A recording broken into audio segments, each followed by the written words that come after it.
हैं। ज्वाला जी में ज्योत का जलना और अमरनाथ की गुफा में शिवलिंग का बनना हम एक चमत्कार मानते हैं। इनके पीछे की सच्चाई को जानिए। हम किसी की भावनाओं को ठेस नहीं पहुंचाना चाहते। हमारा मकसद सिर्फ सच को सामने लाना है, क्योंकि धार्मिक मान्यताओं की वजह से हमारे दिमाग ने काम करना छोड़ दिया है। हमारी सोच समझ खत्म हो गई है।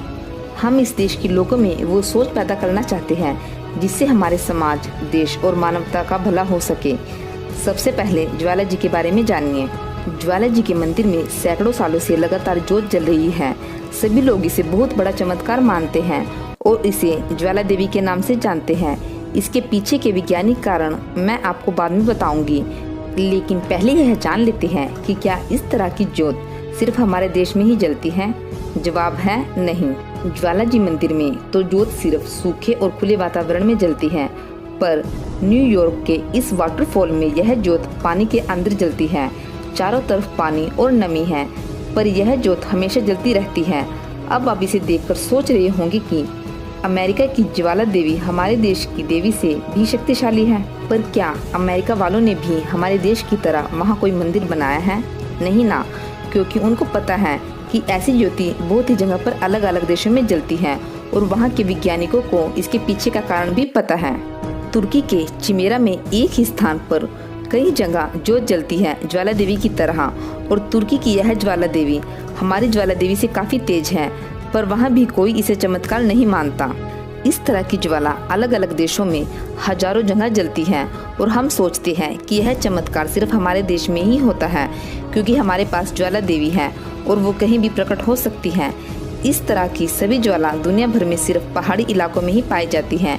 यह ज्वाला चट्टानों में से निकलने वाली प्राकृतिक गैस की वजह से जलती है। इसमें कोई भी चमत्कार या शक्ति वाली बात नहीं है, पर धर्म और अंधी आस्था की वजह से हमने यह मान लिया कि यह एक चमत्कार है। इसके अलावा अमरनाथ की पवित्र गुफा में बनने वाले शिवलिंग को हम बहुत बड़ा चमत्कार मानते हैं। बर्फ का यह शिवलिंग हर साल मई से अगस्त के बीच बनता है।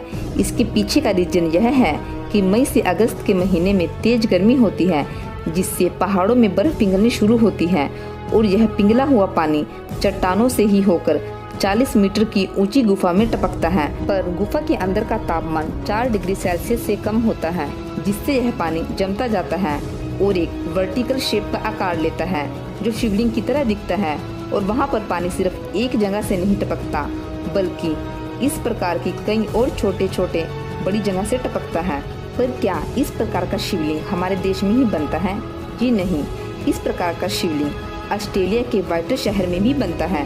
पर आपको जानकर बड़ी हैरानी होगी कि यह शिवलिंग 55 से 60 फुट ऊंचा और 30 से 45 फुट चौड़ा है। हमारा शिवलिंग तो बहुत छोटा है इसके आगे। इसे देखकर आप खुद समझ गए होंगे कि ये बात आप खुद सर्च कर लेना कि ऑस्ट्रेलिया में भोलेनाथ को मानने वाले कितने लोग हैं और कितने लोग इस प्राकृतिक रूप से बनने वाली बर्फ की संरचना को चमत्कार मानते हैं। दूसरे